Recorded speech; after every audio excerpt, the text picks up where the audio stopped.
প্রচার শুরু করলেন, বড় এলাকা, সবার বাড়িতে যাওয়া সম্ভব না, কিভাবে প্রচার করবেন? আমি চেষ্টা করব প্রত্যেক বাড়ি গিয়ে প্রত্যেক সম্মানীয় যারা ভোটার আছে, অভিভাবকরা আছেন, নাগরিক আছেন, এই সাতরামনগর বিধানসভা উপনির্বাচনে যারা গণদেবতা ভোটদাতা তাদের কাছে পৌঁছানো, তাদের আশীর্বাদ নেওয়া। কিন্তু সময়টা খুব কম এবং বিভিন্ন কর্মসূচি থাকে। তারপর আমি চেষ্টা করব, না হলো যদি কারোর সঙ্গে ব্যক্তিগতভাবে পর্যায়ে দেখা করতে না পারিও, নির্বাচনের পরে তাদের সঙ্গে দেখা করব কাজের মাধ্যমে।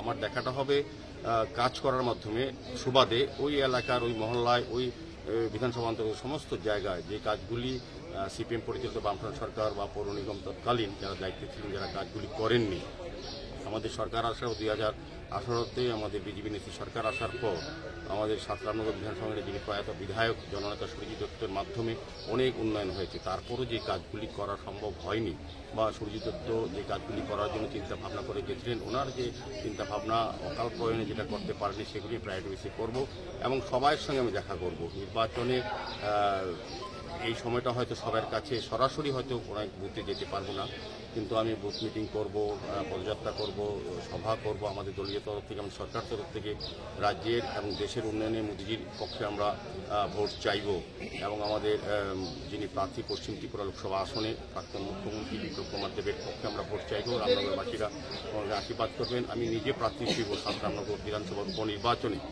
আমাকে আশীর্বাদ করার জন্য আপনাদের মাধ্যমে সকল ভোটদাতাদের কাছে আন্তরিক প্রত্যাশা করছি এবং আশীর্বাদ আমাকে করবেন, কাজ করার সুযোগ দেবেন, এই বিশ্বাস রাখি আমি রামনগরের সার্বিক উন্নয়নে সকলকে নিয়ে কাজ করার চেষ্টা করব। সকলের কাছে আমি যাব, সকলের আশীর্বাদ নেওয়ার চেষ্টা করব।